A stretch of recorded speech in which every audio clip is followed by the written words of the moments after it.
And go ahead and set up. Okay, I'm good. Okay, here we go. What's up, everybody? It's your boys AB and Jaboozle, and welcome to another episode of the Beyond Mobile Gaming Podcast, or what is it? BMP for short, Beyond Mobile BMP. Podcast. We're gonna start printing T-shirts and hats and everything, a bunch of merch. Hell yeah, dude. Milk them for all they got.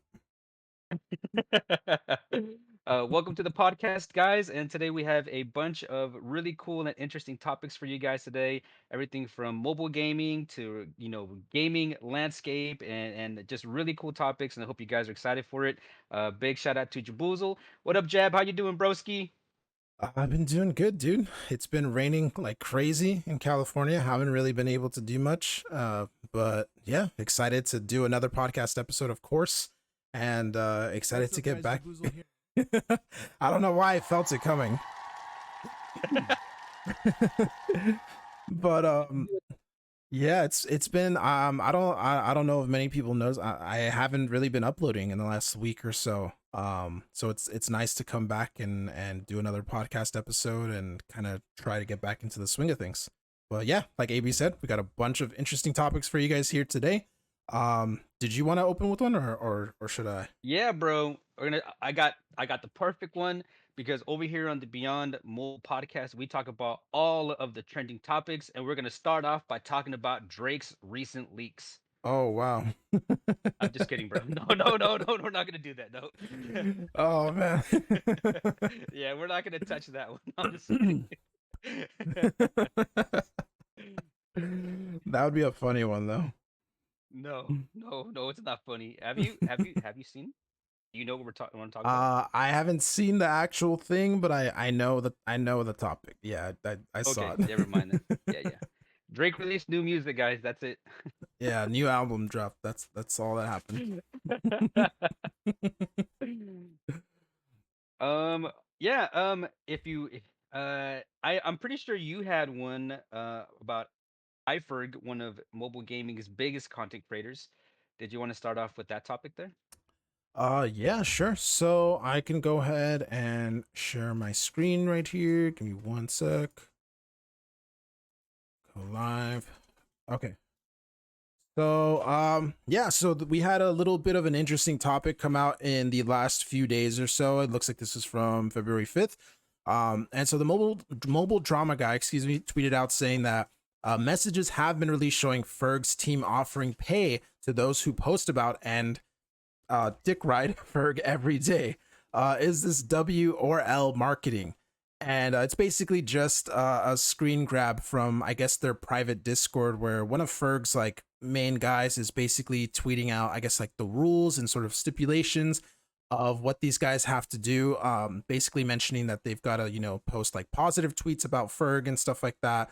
And it was actually like a competition, as you guys can see here. It says the prizes are going to be $300 for first place, 150 for second place, etc., etc. So basically, just offering like cash incentives to post about Ferg, essentially like every day in a positive manner, and basically doing things like this, like oh, if you get 1,000 impressions, we'll consider it double, and so basically just incentives to get them to keep posting positively about Ferg.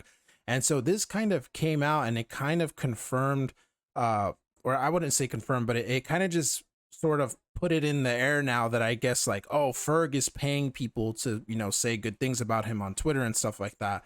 And I guess he kind of defended it and his team kind of defended it, basically saying like this was a good way to give back to his community and also sort of market his channel and his brand and stuff like that, which is an interesting way of looking at it and stuff. But yeah, this was really crazy to kind of see. What did you think about it, baby?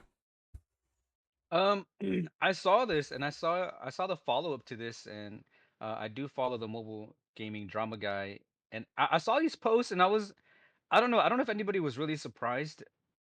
I mean, it I wasn't too surprised about the I guess the I guess like the monetization behind. Basically, some people call this like marketing, right? Some people look at it Right. as marketing, but with these like you post, and the more posts you get, or impressions you get, you're gonna get some money for it. Mhm. And so it creates like this community of like people just like spamming like positive iFerg things, and it just kind of spreads out throughout social media, and it's going to constantly paint Ferg in like a positive light. And this is coming after all of those like Sanho beef and like Hawk's Nest beef. And so I don't know Yeah. if he's kind of trying to like come back in like a positive light, or if everything in the past has always been like some kind of like impression farming scheme, because that's kind of what it feels like they're doing. They've created an impression farming scheme, and maybe there is a whole marketing tactic behind it, because now we have leaked images of conversations. And can you really believe anything that you ever read about these guys? Because there's people clearly doing it just for the money. you know you Mhm. know I remember we mentioned before, they're surrounded by a bunch of yes men who don't, necessarily challenge them. And Yeah. here goes, some more blatant, just meat writing, I guess you can call it. I called it fake love. People that don't really Yeah. care about you or don't really, feel positively about you. But if there's some money behind it, they're gonna post whatever you want them to post. I think it's a little weird, but I mean, if it's quote unquote marketing, whatever, it's nothing new. What do you think, Yeah. man? Yeah, I actually commented on it. Obviously you replied to that as well. I essentially just said like I do think it is legitimate marketing because his end goal is exposure, right? So he's paying people to give him more exposure, so that part in it is I guess successful. But I also mentioned it now opens up the question whether any or all appreciation posts and comments are just hashtag ad by Ferg, like are they just paid for by Ferg and stuff. um Now looking back at all of the, I think he mentioned that like this is something we've only done for like the last month or so, but you know they were very clearly trying to keep this private. I think they even mentioned like keep it low key and stuff. Yeah, like this is a competition that's not public, so it's not to be discussed with others in public, blah blah blah. So we don't really know exactly like how long were they doing this. Have they done this before? Have they done anything similar? Maybe not competition related, but maybe just paying certain accounts to say positive things about Ferg. It opens up this whole door of like, well, have all of these tweets and have all of these appreciation posts and stuff about Ferg just been paid for by him or by his team and stuff like that. So I feel like it's kind of a double-edged sword. Like, yeah, it gets his name out there more and it gets him, those impressions and stuff like that. But at the same time, like now you're known for paying people to say positive things about you. So it's kind of, it's kind of like a weird thing to sort of have. Like you would think that love and stuff would come naturally, but like you said, in your reply to it, like it's just fake love for the sake of money, essentially. um so yeah, it's just a very weird thing. You mentioned right now too the whole like being surrounded by yes men and things like that. I feel like if this was like, instead of Ferg, if this was a content creator that wasn't necessarily like universally loved, like maybe Iros or something like that, and it came out that he was paying people to do that, I feel like people would be hating on this a lot Ooh, more. But yeah, that's a since good point. since it's Ferg, it's like, no, he's actually doing like a 400 IQ play, and this is like great marketing and things like that. And so it just feels like kind of more like that. Like it's just like, you know, a lot of things have come out about Ferg or people in that circle and stuff, and I feel like they don't really get that type of criticism that I think most people would probably get if they did something like this. Um, and I feel like this was just another example of that. We obviously talked a few podcast episodes ago about the whole Ferg reacting to people's content without actually giving them any credit or things like that. And people were defending him even in that, like these big content creators were even defending him in that situation and stuff like that. And so I feel like, yeah, like at this point it's just kind of, I don't know. It's just kind of weird. We are coming off the back of a pretty, interesting drama sort of related thing, Ferg versus Hawk's Nest. We talked about that in the last episode and stuff. So, that already that's kind of what gives me like a negative impression with this whole thing, because, we talked about how when it was Ferg versus Hawk's Nest, and their whole debate, he was live streaming and telling people like, go like my tweet, because he wanted to have those impressions, and he wanted to, I guess, seem like he was right because he had more likes or whatever. And now we're finding out like he's even paying people, incentives and stuff just to say positive things about him literally every single day. So it's kind of weird. I don't know. Yeah. Personally, Comes across kind of scummy in a way. yeah, and this was like basically his defense. He said like this is something that we came up with, but we stopped after doing it for a month. It helped the people involved and was a good way to give back to the community, but blah blah blah. That kind of like makes it think like, oh yeah, we were doing this more to help the community and to help myself, and I just don't really buy that.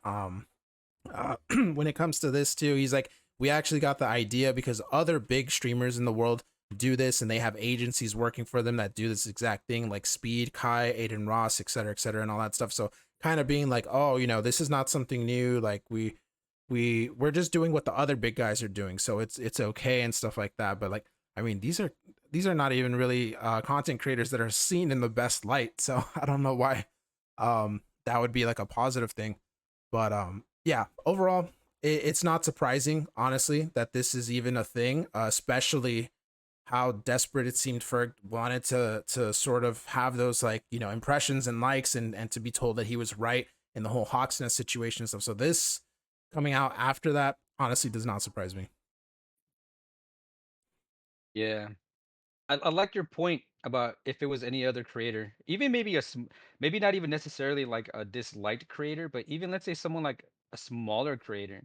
Like if, Yeah, let's say if this was me, let's say I had $100 and I told my community, hey, every time you guys post something about me, I'll give you guys $10 or whatever. You know, people are gonna yeah, be like, yo, this dude's what a loser. He's paying his community to post about him. yeah, I would probably get roasted, bro. People would probably like if I did like a COD M clip thing, and then people are like, oh, here's AB's amazing COD M clip, and then I pay people $10 for the most impressions. People are gonna look at me like, what a loser. This guy is paying his fans to post about him. yeah. But literally, when it's someone big, like these multi-million subscriber follower channels, they're like, oh, smart play, good IQ. Oh, he's so amazing.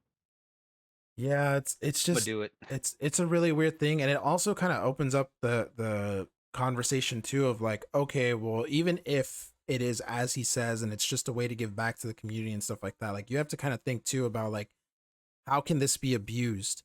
Like if he's paying people to say good things about him, but it's just in a positive way and there's no real drama or anything attached to it, like okay, cool, but what happens when he's losing an argument online or something like that?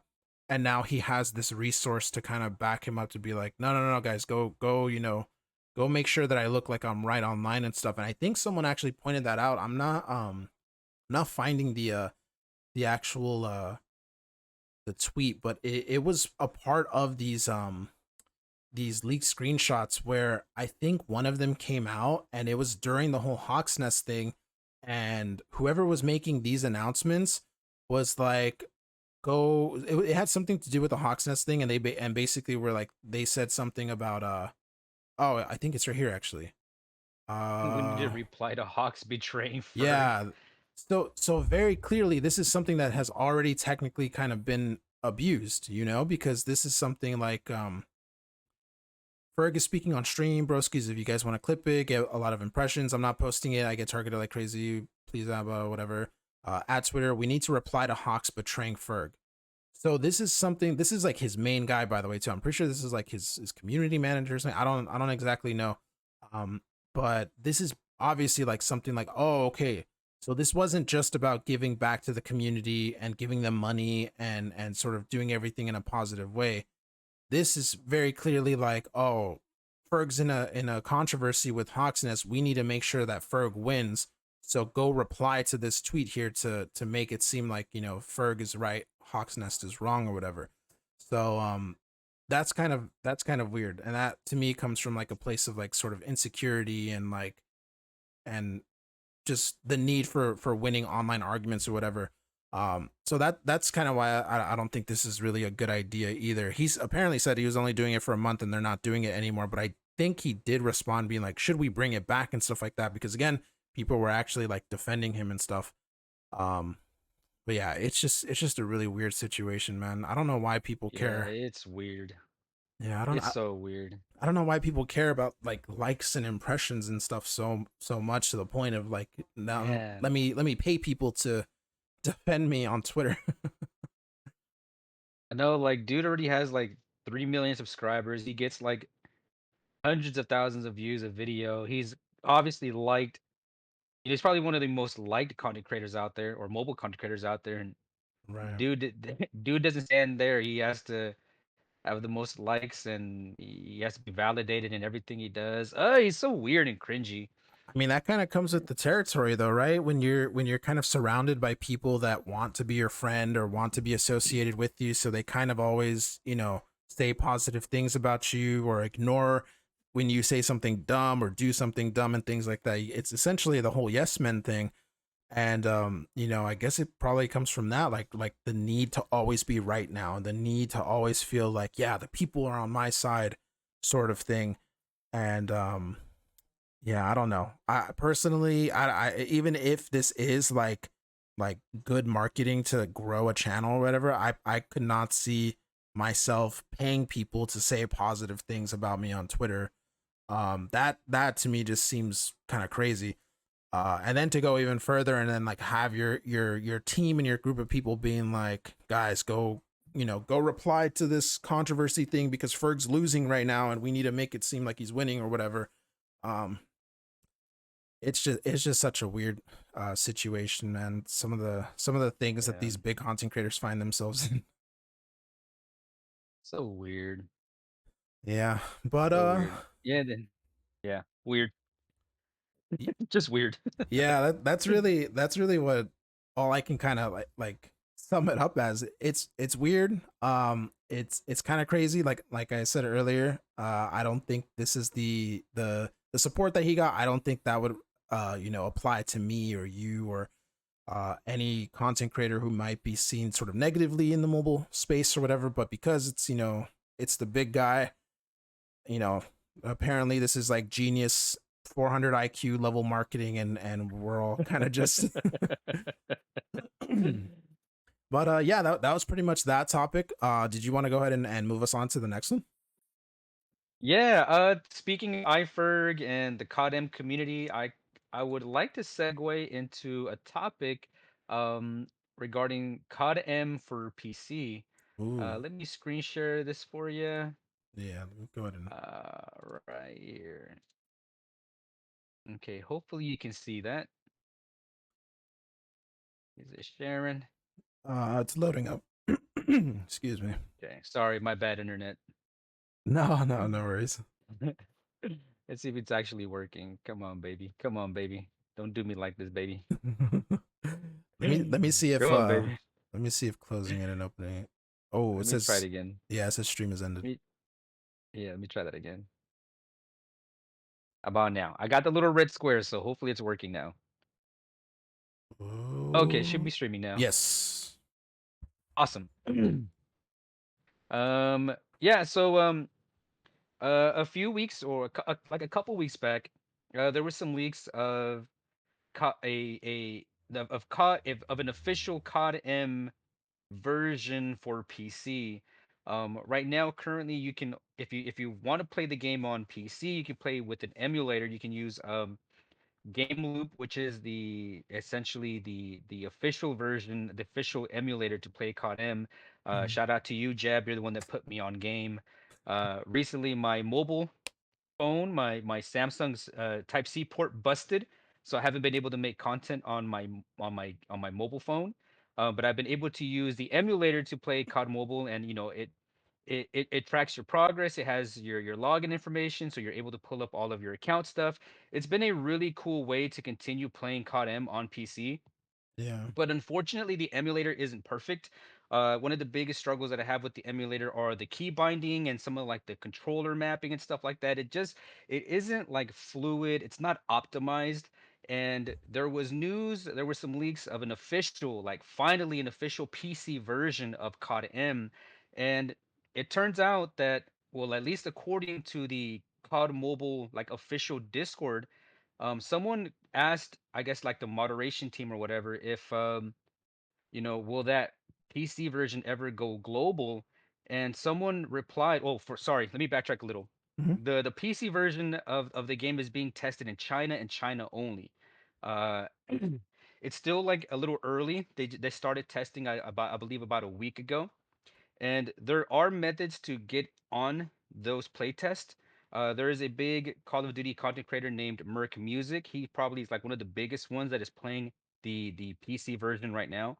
Right. So in order to download and play the game, you need to go to a certain website, and then you need to have access to a QQ account or a WeChat account. And me, as an American, as I think a lot of Americans were probably not too familiar with those kinds of like accounts, because I believe that's mostly like in Asia, China specific. So I don't have access. I haven't gotten access to the PC version, but there are ways to play it. People are playing it, and it looks amazing. It looks fantastic. It looks like everything that I've been wanting for a PC version of COD, but it looks like it may not be happening after all, at least not the way these guys are wording it. So this Mm. person in Discord asked, will global be getting the PC version of COD M that COD M received in the future? I don't even know what the hell that means, but it kind of asked a little weird. But I think this person is essentially asking, when can we expect the COD version uh, for PC to go global? And this community leader responded with, "Hey there. So the COD team is focused on delivering amazing new content and experiences to players on mobile devices around the world, and there are no current plans for a standalone PC version. Our partners Mm. on COD at Tencent are simply testing an optimized emulator." So it's I don't know. So it's a little confusing, and it's a little contradictory to me, because the PC version looks like it's launch you can launch it through an executable, like it's its own certain file that you can launch on its own client. You Mm. don't need to run a separate emulator to launch the game. And that's clear because we've seen how like Merc Music is playing it. And Right. even in the comment section, people are saying here too, no, it's not an emulator, it's a native version. Even if the launcher says that, I don't know what the Codem community manager is on. The game has the usual Unity game file structure. You can even launch it directly from the executable without going through the launcher, which is literally what I was just saying. Like it Oh. has its own executable right there. There's the COD M executable. Basically, you can launch it directly from your PC. You don't need another, emulator to launch the game, Right. and it'll run on its own. So the way that this guy's saying that it's part of it's a fancy emulator, I don't know what's exactly going on, but this is a little contradictory to everything that we've seen so far. I don't know if maybe they're Yeah. just not ready to announce it, or maybe this manager doesn't have the full information. But if they don't launch an official PC version, then I don't know what they're testing necessarily. Because Yeah. you would think that they're either testing a better emulator or creating a better emulator, or then what is this PC version? Like what's going to happen? Are they going to add this to game loop? Like, it's a little confusing, and it's just interesting to see. Me, I'm really really hoping that they do launch like an official PC version with like its own, servers and whatnot. But I mean, if it's just an optimized emulator, I mean, I don't know. I don't even know how that would work with like game loop. Like, will there be Yeah. like a different launcher? Like, what's gonna happen here? It's kind of tricky, Yeah, I don't know. but. I definitely think it is possible that this community manager or whatever doesn't have all the full information and might just be speaking out of, like what they think and rather, what they know for sure. Um, because it doesn't really make sense to just make another emulator version, even if it is, coming with some upgrades and stuff like that. Um, especially like you showed, like it has its own executable file and it's its own thing. I've never ever heard of a game that is a standalone game but is still an emulator version of that. Like I've never heard of that before.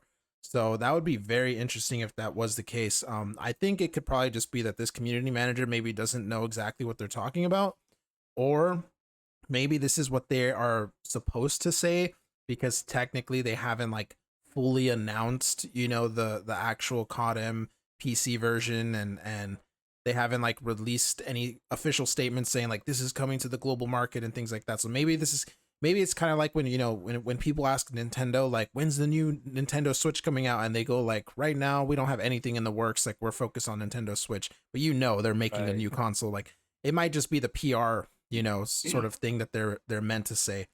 But yeah, I just like you, I do hope that they actually are making an actual PC version of COD Mobile, because I made a video on this. Like, I think it would not only spring a lot more life into COD Mobile because it would be brought to a market that hasn't played the game yet. So all of these years of content is going to be fresh to them and new, and they're starting off, just now in 2024. They're probably going to continue playing the game into the next year, and then the year after that, and year after that, and stuff like that. So it could essentially solidify COD Mobile as like, still a live service game for years to come. And it would just be cool to have a free to play alternative of a Call of Duty game on PC besides just, Warzone or whatever, since that's obviously so vastly different and things like that. It would be great for people with lower end computers and things like that. Like it would just have so many benefits if this was obviously an actual, standalone PC game. And yeah, I personally, I hope it is still true. I do think there is a good possibility that this guy's probably just giving a PR statement or just doesn't know what he's talking about. A little bit of both, maybe. Yeah, maybe. Yeah. But yeah, I mean, this is one of my most highly like anticipated, I guess you can call it like, upcoming games. Hmm. The official PC version, because I would love it. Like I play on the emulator all the time now, and I would love to stick to it. But just to keep binding the controls and some of the weird things that the game does, like I would love for a better version. And yeah, if they can Yeah. make this happen, dude, they will like make my year. People were asking me after those like our videos went live, when can we expect this? When will it launch globally? And from the gameplay that I have seen, like from Merc Music and his videos, I was like, dude, like it looks ready to go. Like it looks like they could literally launch it like within a few more months. And Yeah. so my estimate was like, most likely like this summer or something to tie in with one of the seasons or with like a launch of a new game or something. Um, Yeah. but now, I mean, with these kind of statements, I just hope it's like what you said. Maybe they're just, they either don't know exactly, or this is just like their marketing to kind of like, cover up a little bit because there are no official announcements. I don't think Call of Duty has officially announced these at all. These are Yeah. strictly in China tests, and it's only available there. But yeah, I would love to see it coming to global. I would love to see this happen. I would probably be on it like all the time, like legit. Instead of having to upgrade my phone, to another $1,000 device or whatever, I can just play on the PC that I have now, and it'll probably run COD Mobile for like I don't know, probably like another 5 years. Yeah, dude, like it would just be such a good thing. It would there's so many people that I know in my personal life that thought that the idea of COD Mobile was so cool, like having all those classic guns and maps and all that stuff. But they just, they don't want to play a first person shooter with touch controls, which is understandable. Like some people just don't want to learn, or they're just not, good with it or whatever. And they just want to play how they're comfortable with a mouse and keyboard on their computer or laptop or whatever.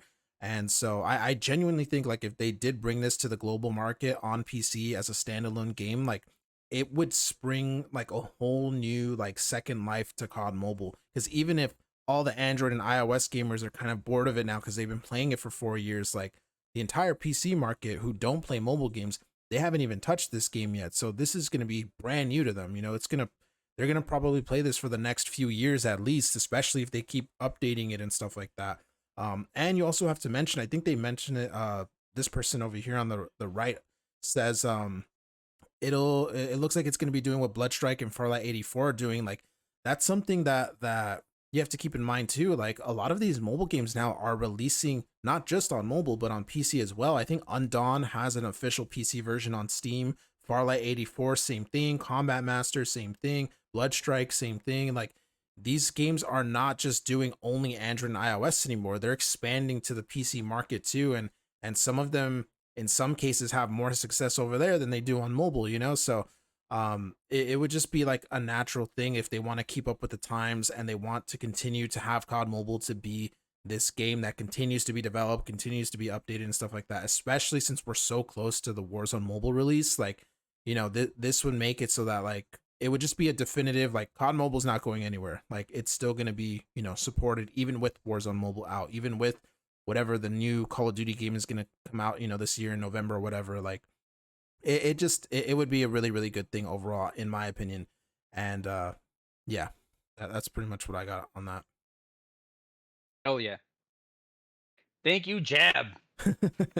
I think so because I'm seeing this right here. Someone said maybe 3 or 4 months, whatever. I have no idea if it's true or not, but I think I saw someone mention too, like just kind of like what you said, like it looks ready to go and it could possibly be releasing like sometime in the next few months and stuff like that.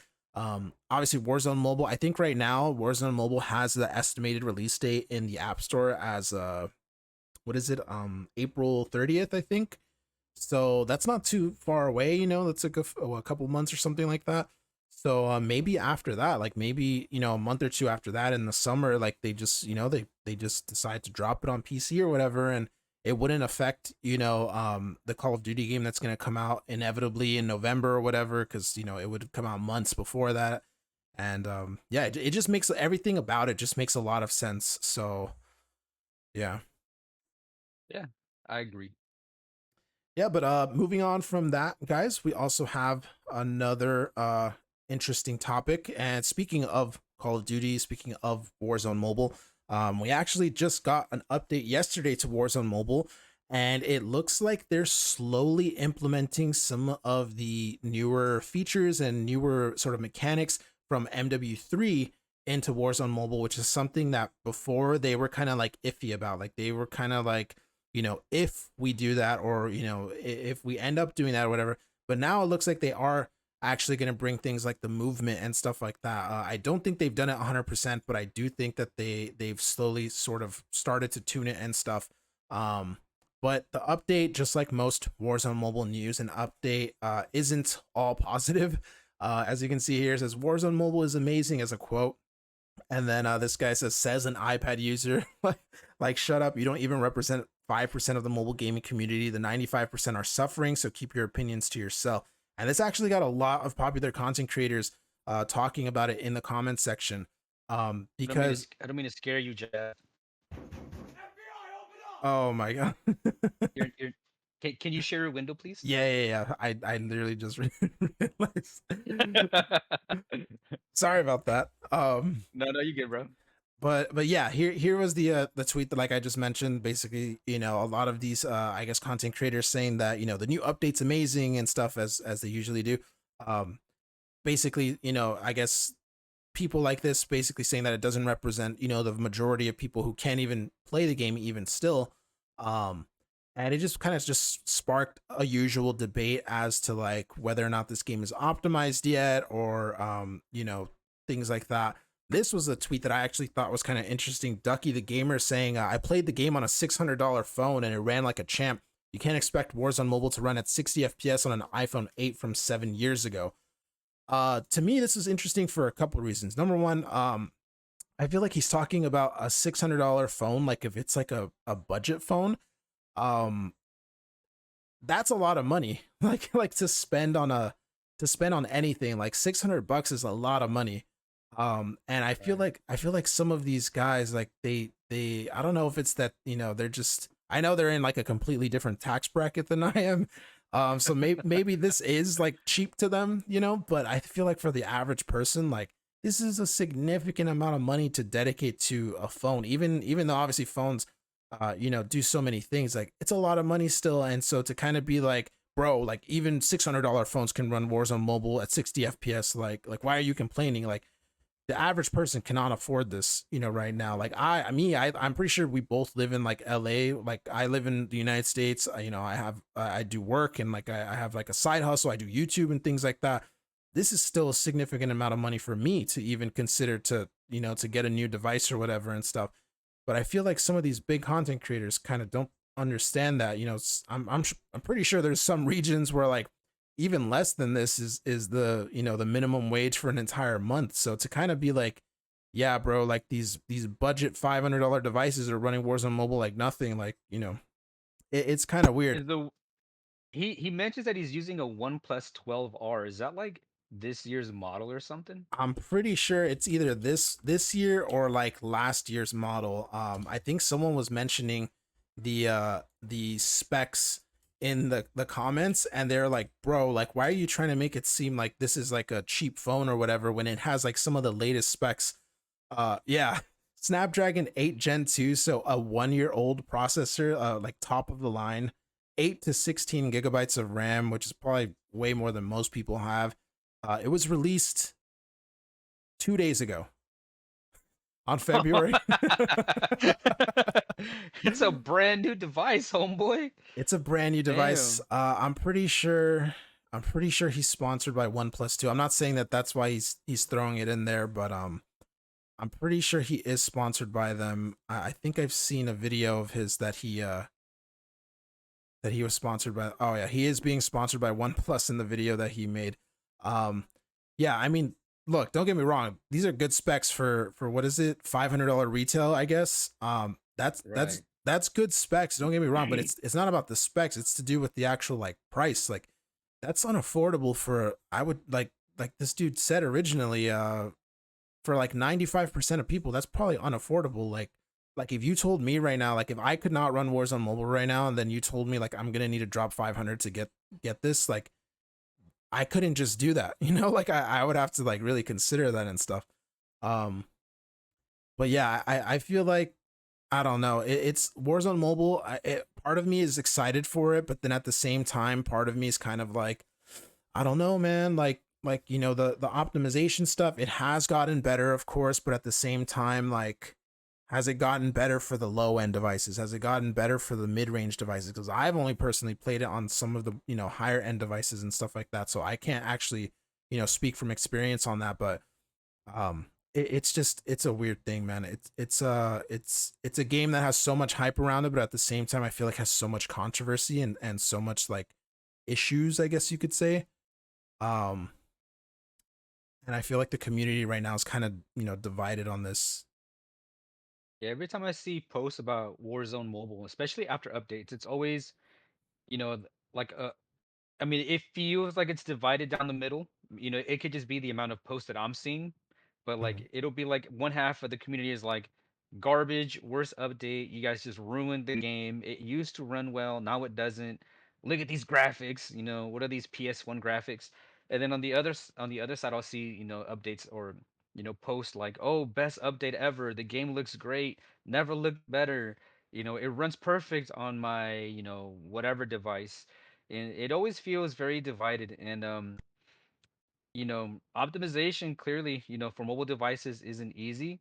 um but even just watching like from like the combat master perspective, because I have covered so much combat master videos and stuff, like optimization, man, like it'll kill your player base, dude. Mhm. Like I remember people that were playing combat master from like day one on devices that are now like 5 years old now or whatever, 6 years old, and the game ran perfectly fine. But then with every update, they minimized their player base because they were like essentially removing the lower end to make room for like the mid end and high end and now PC. And Yeah.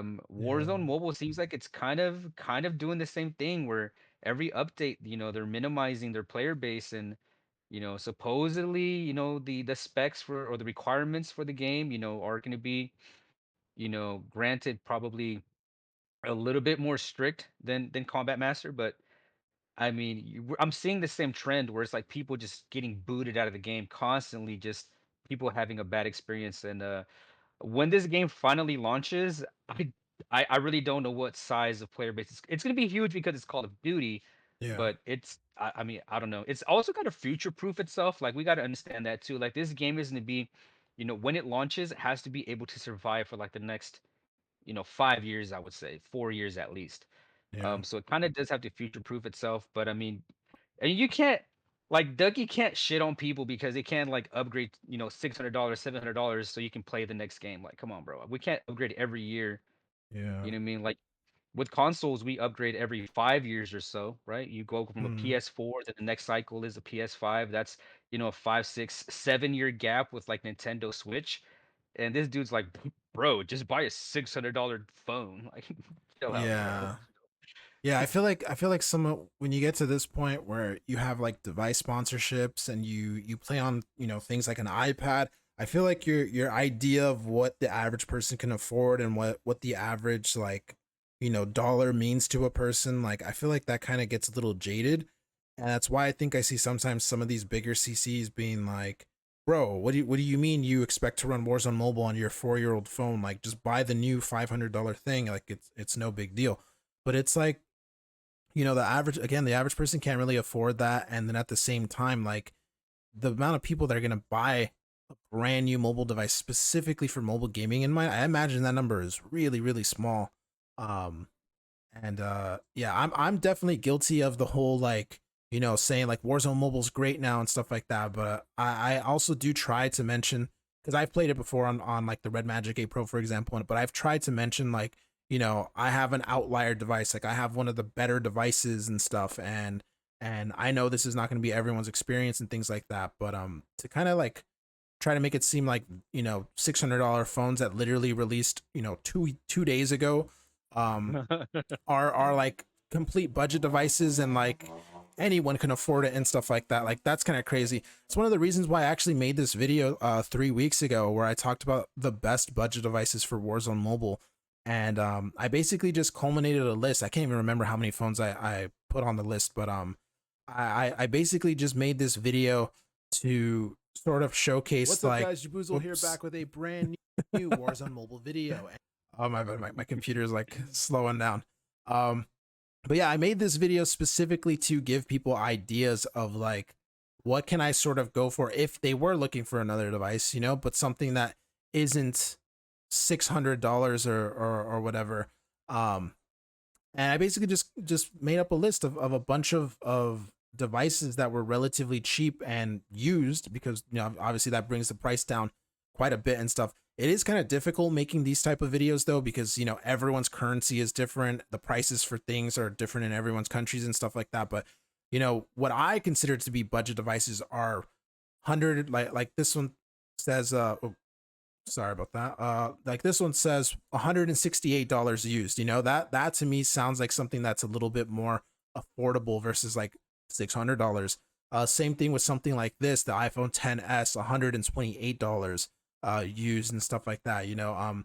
That to me is kind of like the budget stuff, and that's kind of why I wanted to make this video, to give people an actual, like, you know, budgets sort of sort of option or options to potentially get so that they can play Warzone Mobile and stuff like that.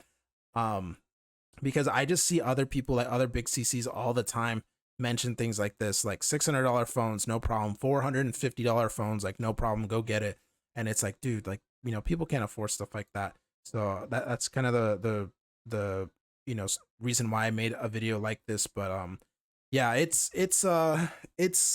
weird, dude. Like you said, you know, it's like some games they can be great games, don't get me wrong, but like some games can kind of ruin it a little bit because they don't keep that lower end device user in mind, or mid-range device user in mind and stuff like that.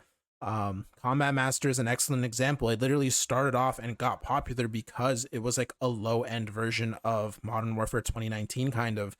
And as the years have gone on, or year has gone on, as the months have gone on, and new updates, I feel like the community has shrunk and shrunk and shrunk because the game just has gotten more and more and more demanding. The PC version released, and it feels like you need a PC, or you need like a phone that costs as much as a PC to actually run the game and stuff like that. So it's just it's a weird thing. Like you said too, it's Call of Duty. It's going to be popular, of course, just because it has that name on it. But I don't know. I don't know how popular it's going to be if this trend kind of continues, where like at minimum you need, you know, hundreds of dollars worth of mobile devices to be able to run it.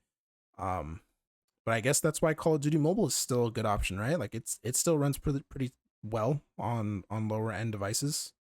Dude, yeah, it's like COD Mobile is kind of like PUBG Mobile, where like it just keeps running on whatever device. Hmm. It just keeps on trucking, baby. Yeah. Yeah, I mean, hopefully they can get this optimization kind of settled down a little bit, and hopefully, you know, more people can play it, because I know a lot of people are looking forward to this game. myself included. But at the same time, it's kind of hard to want to commit yourself to make content to it when like a majority of your audience, they can't even play the game. I think someone mentioned that in here, like yeah, you do have a point, and it's something CC should recognize, especially those who play with viewers. Mobile games that are very well optimized allows for a larger viewer base to be able to play with the streamer. It's always a moment of disappointment for a viewer when they come in like, "Oh, can I try this game? Sorry, my phone isn't good enough." So that's kind of something to consider too. Like one of the big things about mobile games is the fact that like anyone can play it. Like it's pretty much accessible to anyone. But if you start having these mobile games where it's only locked into like the 5 percentile, 1 percentile, or whatever, like it kind of defeats the purpose of what I feel mobile gaming is supposed to be like.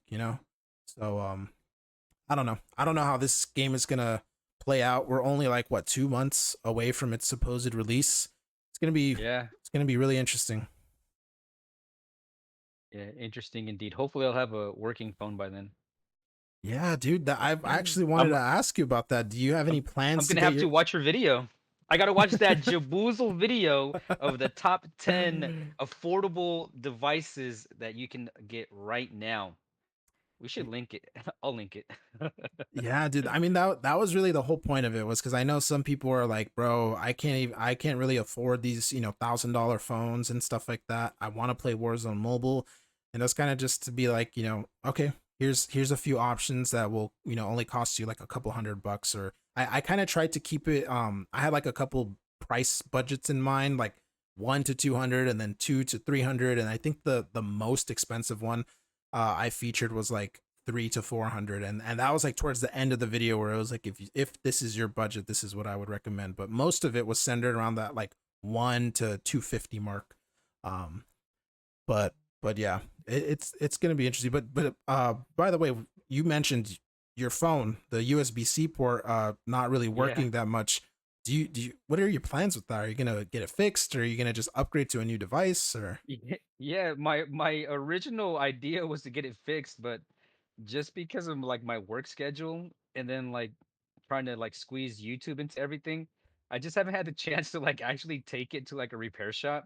I watched a video on like how to fix this yourself, and I saw the video one time and I was like, "Oh, I could do that." And then I just never did anything about it. So I'm just here. It's been like 2 months now of my phone with no working Type C port. Yeah, I don't know. I should get it fixed. It's probably not going to be too expensive to fix it, but yeah, at the same time, I don't want to spend money fixing it if I'm just going to end up buying a new device or whatever. I don't know. yeah, I just think having the like the PC and then being able to play like all my mobile games on PC. Like you mentioned earlier, like Bloodstrike, I can play that on PC. COD Mobile, I can play it on PC. You know, yeah. I can play a bunch of games on here. Modern Warfare 3, Warzone. So just because I have that other option, I haven't really been sweating getting my phone fixed or replaced. But I really should figure out what the hell I'm gonna do. Yeah, dude. I mean, you've kind of adapted pretty well though, because you like you said, it's been a while since your phone has been out of commission. You can't really make videos on it, but you're still here live streaming. You're still here making videos and stuff because a lot of the games that you already covered have PC versions. Thankfully, um, that was one of the reasons I think I mentioned it in the beginning of the show. Like I hadn't uploaded in the last week or whatever. That was one of the reasons why I hadn't uploaded because I actually tweeted out I was kind of bored of the Red Magic 8 Pro. Um, I saw that. yeah, it was. Yeah, I can screen share one more time. I was actually really surprised when you tweeted that out. I was like, "Oh," I was like, "Damn." Yeah, I was so like, "Okay." I just tweeted out like after 4ish months exclusively on Android, Red Magic 8. I'm ready to go back to iOS. It was definitely an enjoyable experience, but I just miss many aspects of iPhone. And then you actually asked me like which aspects were you missing, and I mentioned a few. Having good cameras for like video calls and stuff. I've been video calling with my friends recently and stuff, and honestly, it was kind of embarrassing to video call on the Red Magic 8 because the selfie camera is so bad for video calls and stuff. Um, Things like iMessage, being able to play those little games in iMessage with Game Pigeon and stuff like that. The displays like one thing that really bothered me about the Red Magic was the lack of HDR. Um, my phone from my Samsung from like 2017 had HDR, so it kind of felt weird that like this supposed like latest and greatest mobile gaming device didn't support such a such an old feature. But just like things like that, Apple Pay and stuff was part of the reason why I wanted to switch back, and I actually did switch back. I actually sold my Red Magic, and I timed it in a way so that when I shipped out my Red Magic, I had already ordered an iPhone, so I would have only gone like a day without a phone. I would have sent it out, and then the next day I would have gotten my new iPhone, basically. But unfortunately, there was some issues with that, and I ended up going Oh. pretty much like 8 days without a phone. I was using I was using my girlfriend's old iPhone 8, which I can't like. I make all my content on my phone, like normally and stuff. I don't have like a traditional computer or anything like that. So I make all of You it on know, my an phone. iPhone 8 cannot run Warzone mobile, right? No, it can't. It actually it can't. According to Ducky. Ducky made sure he called it out just for me in there. But yeah, because of that, I was pretty limited. I tried to make a video, but like the app crashed one time. I lost some progress on the edit and stuff like that. I didn't even know CapCut was on Windows, and so I just downloaded it and started making videos again on my Steam Deck. But I didn't know that in the beginning of, well, pretty much the whole week, and so I that was one of the reasons why I hadn't uploaded and stuff. But yeah, I finally got it's not new, but I finally got a new iPhone and stuff. And so now I can finally get back into the swing of things and things like that. But yeah, the way you handled it though, the way that you handled like going without a phone to make content on has been really, really cool, dude. Cause you basically didn't miss a beat. You just kept streaming. You just kept making videos. Like you just made it work. And, here I was like being like, how do I even make this like this YouTube short or whatever on this old iPhone? Like, but but yeah, that's kind of crazy. One of the reasons why I got rid of the Red Magic 2, honestly, it's kind of just my lack of excitement for mobile in general. That's another reason why I haven't really been uploading that much either.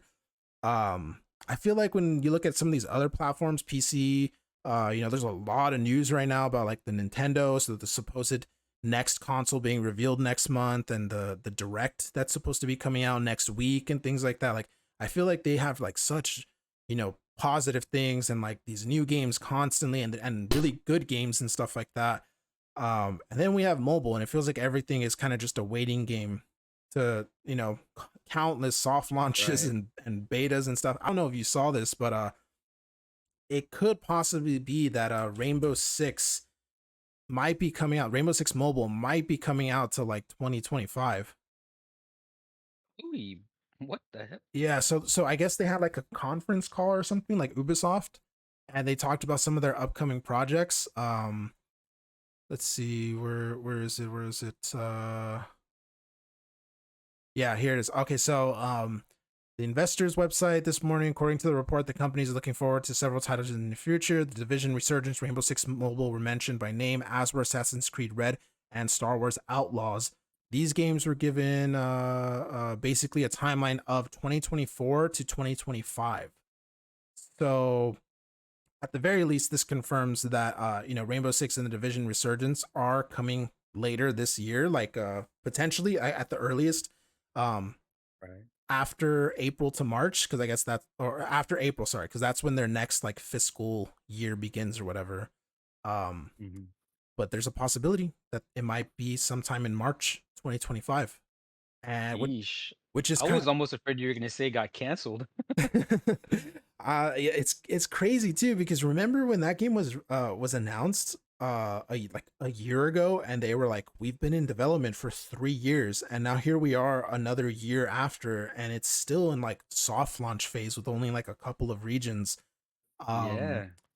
I don't know. I feel like 4 years for a mobile game is kind of a lot. Like we see NetEase churn out games like every 3 or 4 months or something like that. So I don't know what's going on. I played it yesterday actually too, and it's cool, don't get me wrong, but I don't know, it doesn't really feel like a game that's been in development for 4 years. Um and so it's things like that that kind of have me not that excited about mobile, just like the uncertainty of it, games getting sort of canceled left and right, and countless soft launches and betas and stuff like that. And yeah, I know you mentioned something Yeah. like that too, right? Yeah, I feel the same way. You know, the same reasons that you just explained, and then it just constantly feels like we're waiting for the mobile versions of games that we can already play or games that have been out for a really long time. You Yeah, know, if I dude. want to play Warzone, I can play Warzone. It's a free to play game. You know, I don't have to wait for Warzone mobile. You know, if I want to play Rainbow Six Siege, I can play Siege. I think it's free on, I don't know if it's necessarily free, but it's pretty cheap. You know, I Yeah, don't have to wait for Rainbow Six Mobile, you know. Having one of the reasons why I played mobile games from the jump was just the accessibility of it. You know, there was everybody has a mobile device, and all the games that were coming out were ready to play on my mobile. Whether yeah, that was PUBG, you know, COD Mobile, you know, all these games were just easily accessible, and they were like, oh, you know, they were better than I thought they were going to be. So basically became like my main games. But yeah, now we're just like waiting for these games to come out, and it's like, dude, like if they get announced, they go into alpha for like 4 years. It feels like they don't launch new territories. You know, the optimizations on these games on mobile, you know, it's iffy, and it's like, damn, like it's just like it's like a waiting game. You know, yeah. I've been playing the same mobile games because those same mobile games are the only ones that actually like work. Called Mobile Works. You know. Yeah, dude. It feels like it feels like we haven't gotten a really really good, really popular new like shooter on mobile since COD Mobile. And that was 4 years ago, or going on 5 years now, cuz it released back in 2019. Um, you know, Apex shut down, Battlefield Mobile canceled in the middle of beta. You know, New State Mobile flopped at launch, never recovered.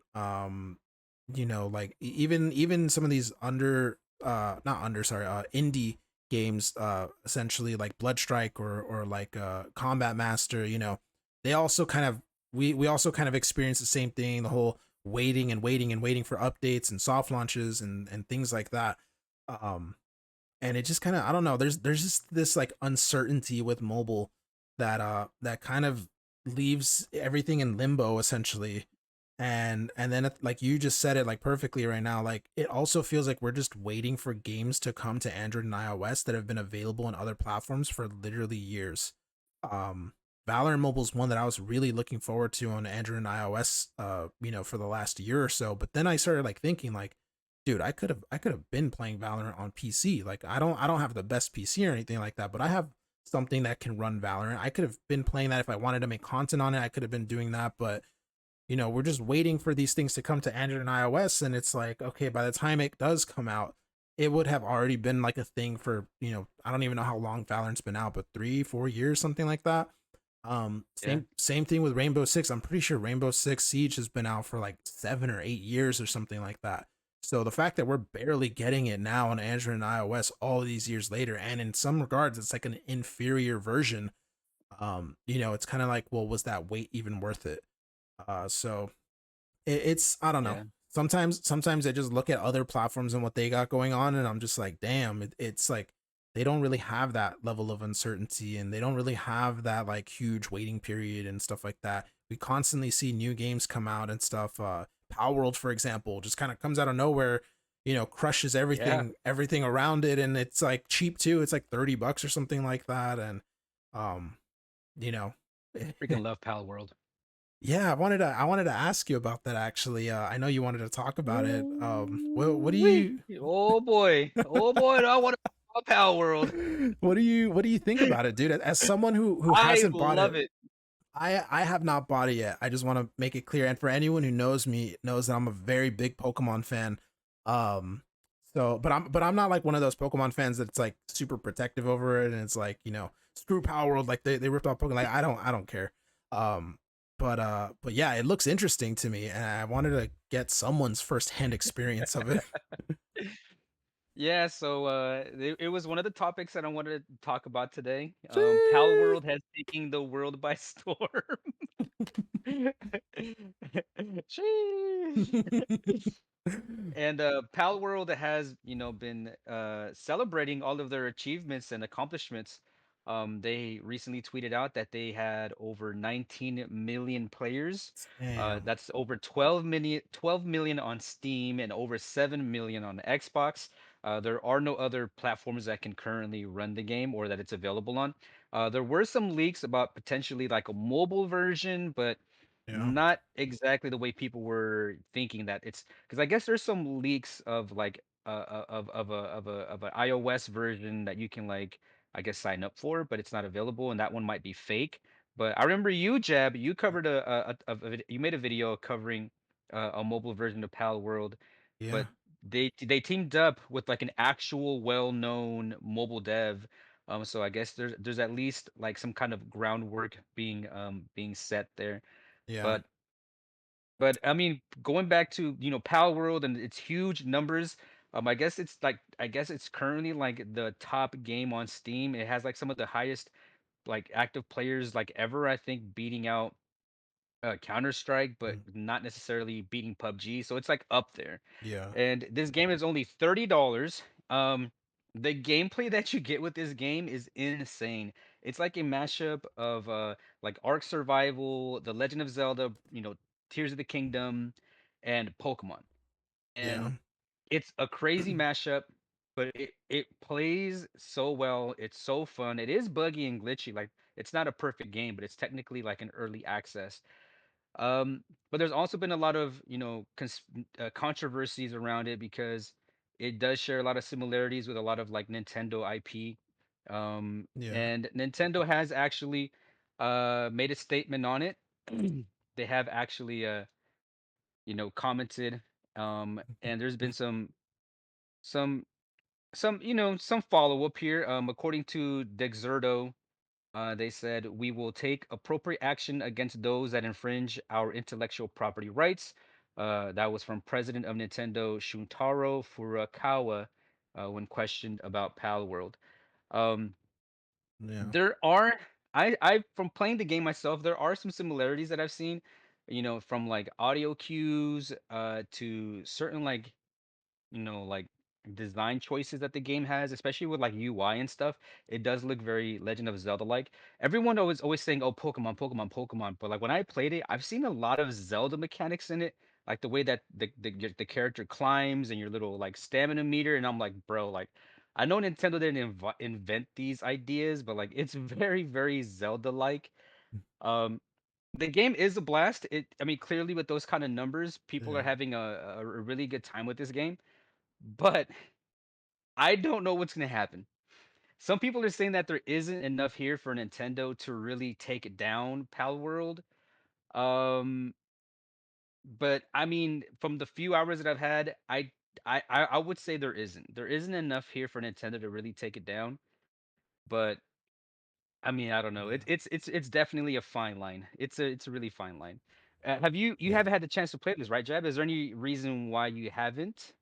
Um, Honestly, it's just because I like I mentioned earlier, I don't have like a normal PC. So the only PC that I really have is a Steam Deck, and I've seen some videos on how the Steam Deck handles Palworld, and for the most part, it looks playable, like at 30 FPS.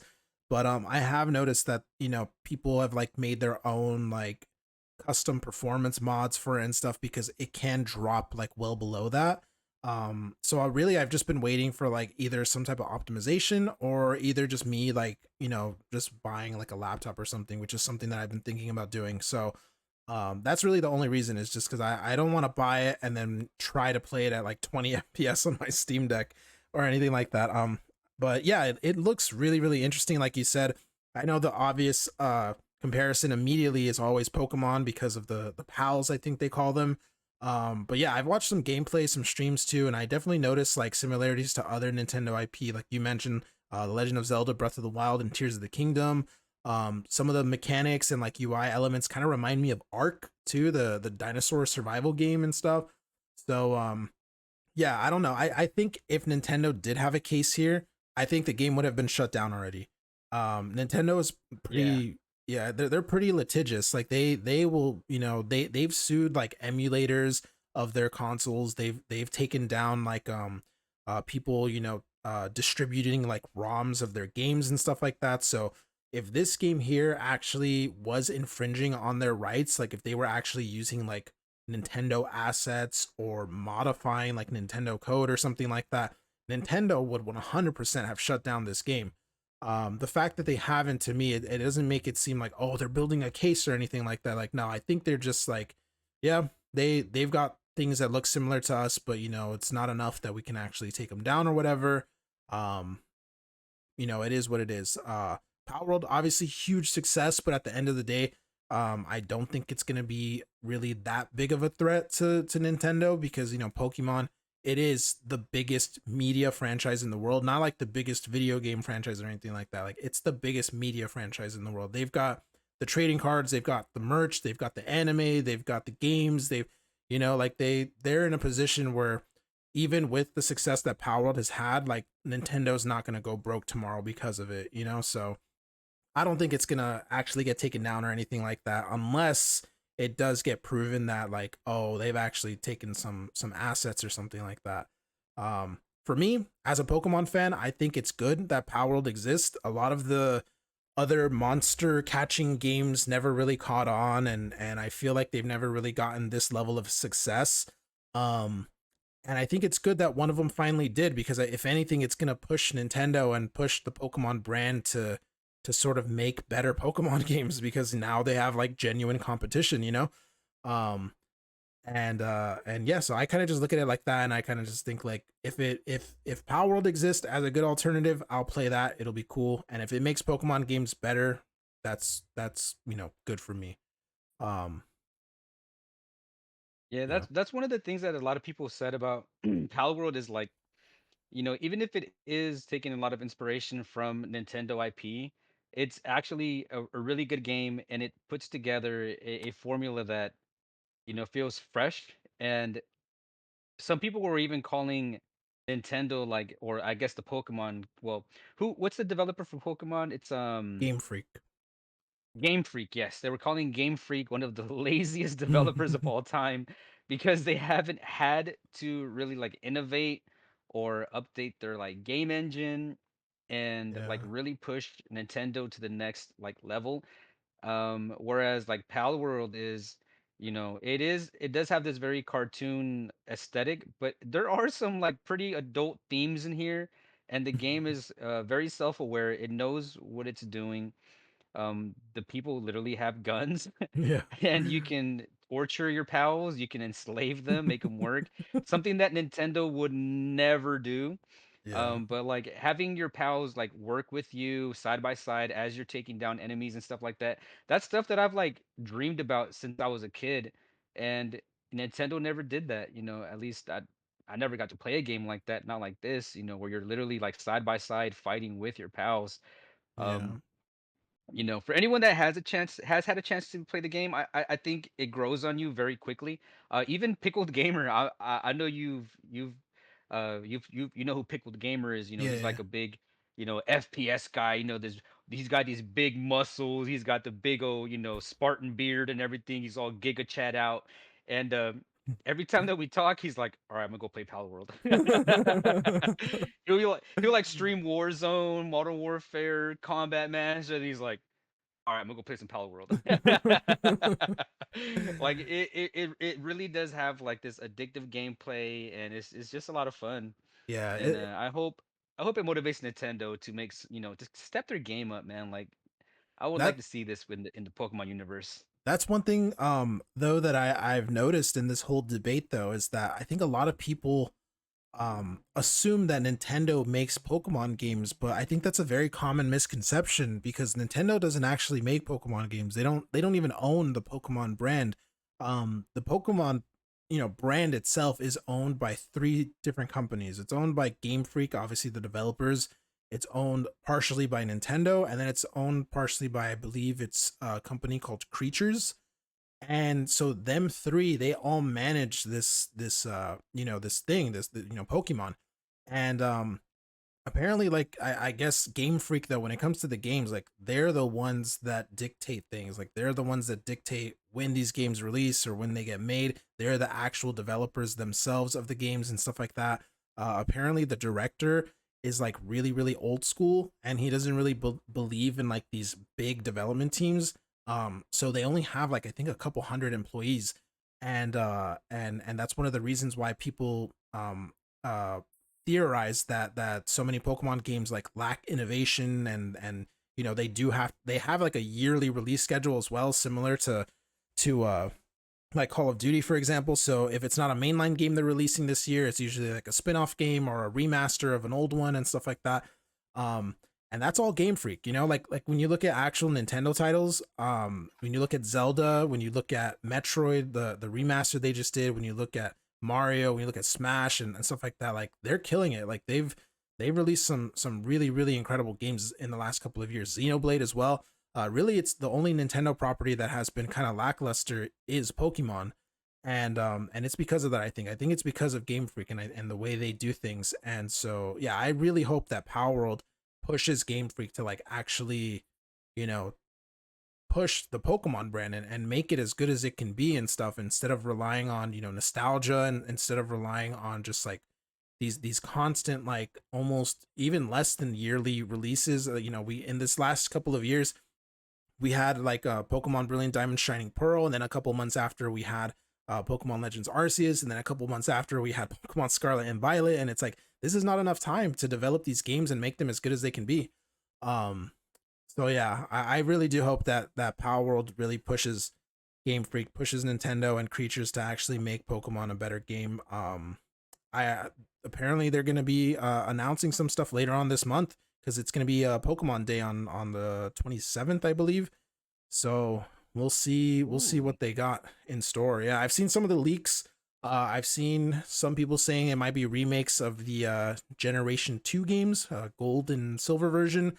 I've also seen leaks of people saying it might be remakes of Pokemon Black and White from the DS. So we'll see. Ooh. Yeah, we'll see what they end up doing. All we do know though is that the next mainline game, the Generation 10 game, it's not coming out for like another 2 years at least. So we'll see how much progress they actually make in the next couple of years with the spin-offs and the remasters, and then eventually with that new mainline game.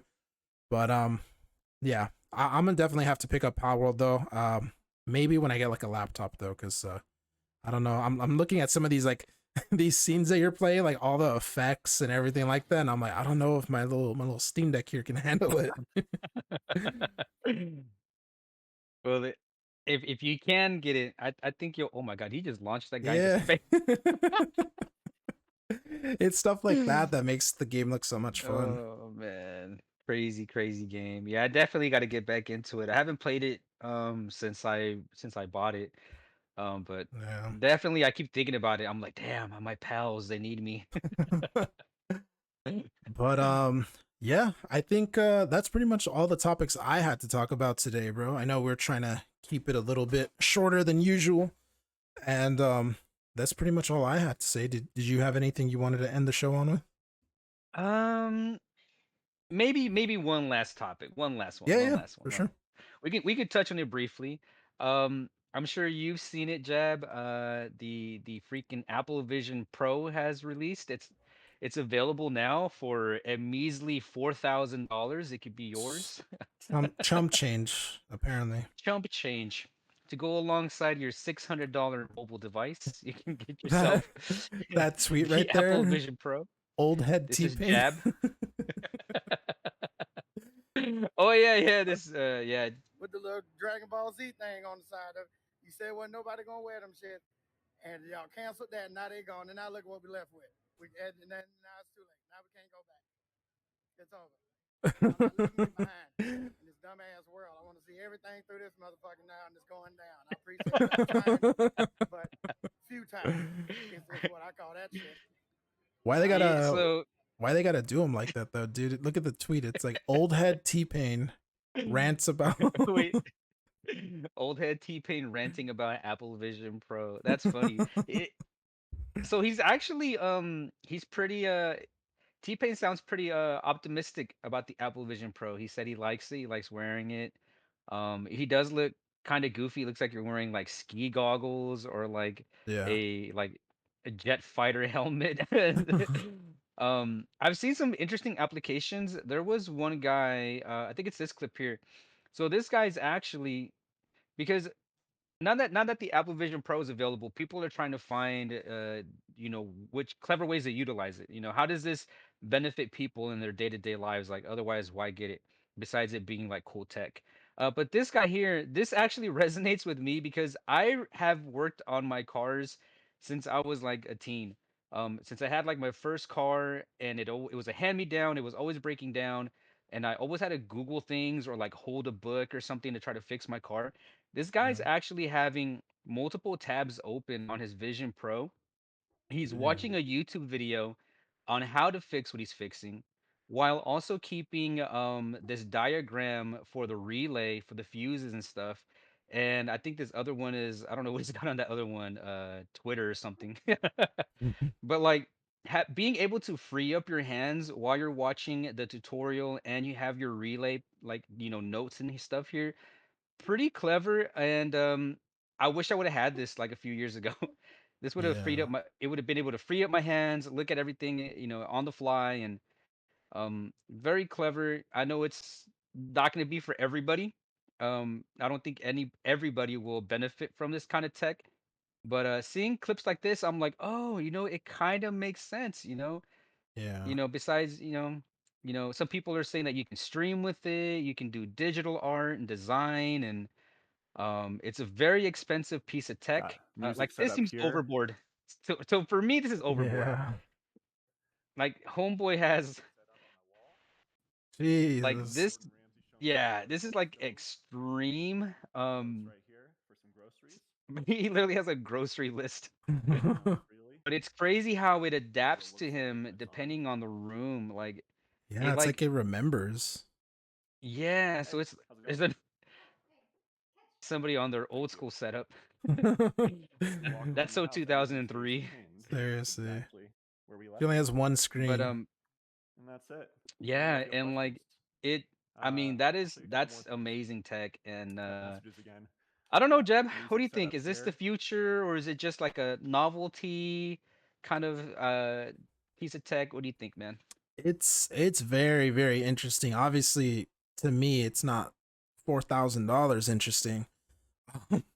But it's cool to see other people using it, and it's cool to see some of the applications of it. I've seen a couple of videos, including from mobile content creator Winsanity, and you're showcasing it a little bit and like some of the apps and like what it can do and stuff.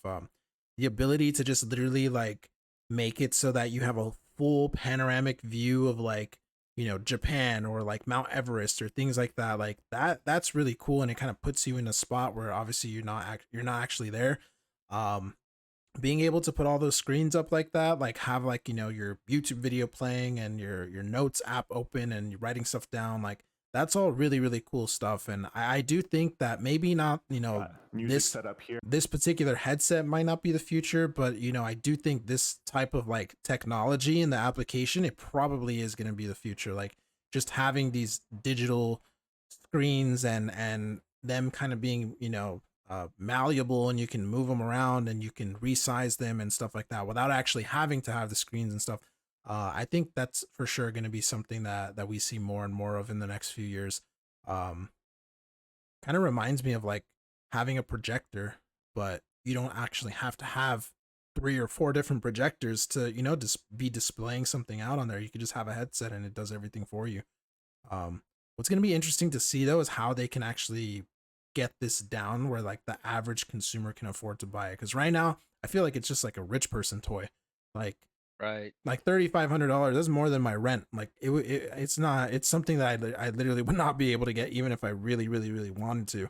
Um, and Man, look at this guy's place. He has such a nice yeah, place. This definitely looks like an Apple house. yeah. This is like somewhere in New York. It seems like it's This is where crazy. home is like $17,000 a month. Yeah, seriously. But yeah, I do think the maybe not the actual headset itself, like the Apple headset or anything like that. I don't think maybe that might not be the future, but maybe what Right. the It's the very big and bulky. yeah, like, but maybe the product that this inspires will be the future. Like maybe they slim it down and now it's not a headset anymore. Now it's glasses or something like that, or things like that. It'll probably be many years until we see the technology where you can fit that into just like normal glasses or something that's not this huge, headset that requires like a battery pack to be plugged in at all times and things like that. Um, but the actual application itself, really cool. Being able to like imagine like you're cooking and you have your little recipe like right there, and you have a video telling you like use this exact amount and do this and stuff like that. Like that the application and stuff is cool. Seeing the guy fix his car and having all that is really cool.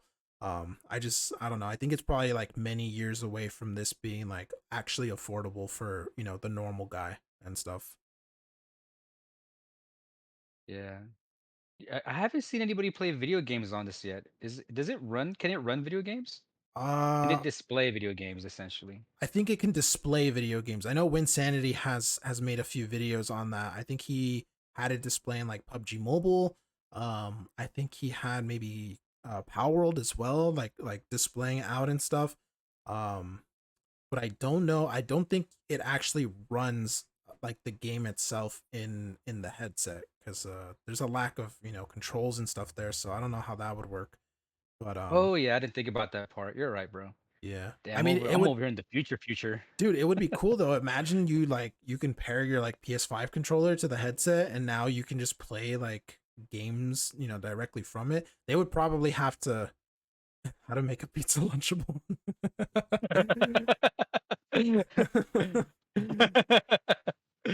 That's hella funny. That's another cool application right there too, because that's something that I could see a lot of people using. It's actually the tweet under that, like not having to fight for the TV anymore. Like if you only have one TV and like maybe your significant other wants to watch something and you want to watch something else, like oh now you don't have to watch it on your small phone. Now you can put on the headset and you've got an equally big screen and you're watching it, but it doesn't even intrude on the person next to you and stuff.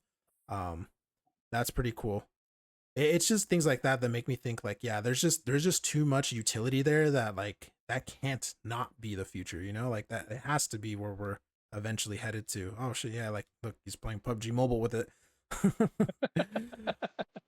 Dude, imagine all the Cool. mobile users that are gonna get pissed when people are like, they already hate the fact that people play on iPads. Now they gotta worry about people playing on Apple Vision Pros. Dude, is this Casey Neistat? Yeah, What? I saw his video. He just went out like that's New York, right? He lives in New York. Yeah. Oh, that thing looks so Cursed. Cursed. yeah. It's like what is it called? The uncanny valley thing. Yeah. Yeah, that thing is weird. I mean, it's better than what Facebook revealed at one time. They had like the the Nintendo Me, like the graphics from like With PS2. with no legs. But yeah, it's crazy. I keep seeing pictures too of people using them out in public and stuff like people are eating and two people forgot the headset on and stuff and it's crazy. Um I'm surprised at people's confidence, man. They're just yeah, dude. rocking those $4,000 Apple Pros out in New York City. Like, dog, you ain't doing Think that in my town. yeah, hell no. That would get snatched so quickly here. Like you'd make it outside the house, get to the corner, and then like you'd be on the floor wondering like, where'd my headset go? Why can't I see my YouTube window? Oh no, I don't know how to get home.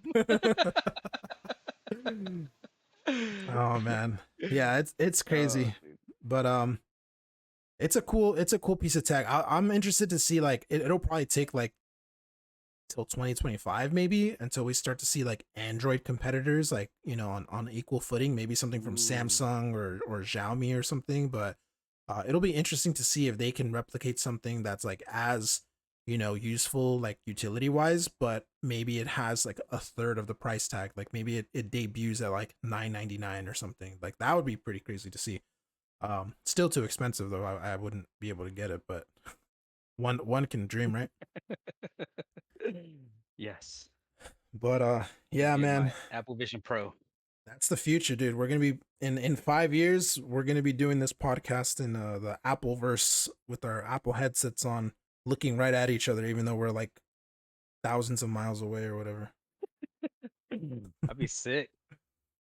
I saw a video too. I think you can actually do that. I think you can be in the same room with someone and you guys are both wearing the headsets, and that uncanny valley like avatar of theirs, you can literally place it over their head and it replaces, like through the headset, it replaces their what they look like with that. And I don't know why you'd want to do that, but apparently that's a thing. crazy. Yeah.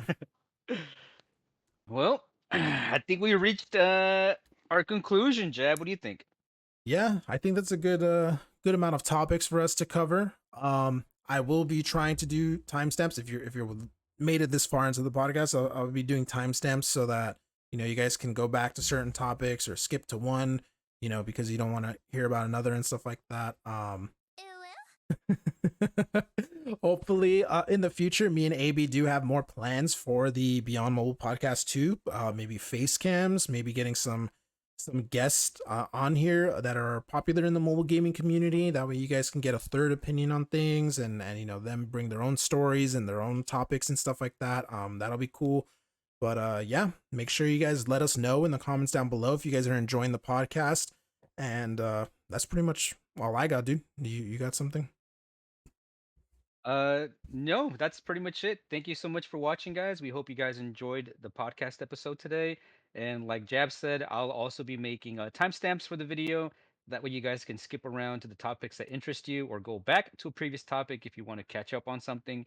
And just want to give a big thank you to Jab. Jab is an amazing person to work with, and this would not be possible without him. So big thanks to Jab. And also keep giving us feedback in the comments down below. Let us know what topics you guys really enjoy, maybe which ones you don't enjoy as much, or if you guys want to see face cam and stuff like that, or ideas for the podcast episode, for the podcast, let us know. And because we definitely do go through and read everything, because we're trying to make this bigger and better and become your favorite podcast of all time. Oh yeah. Also a big thank you to you, dude. I forgot to mention it, but yeah, big thank you to you. Thank you for taking time out of your day to do this every couple of weeks and stuff. It means a lot. Always really, really fun to do it.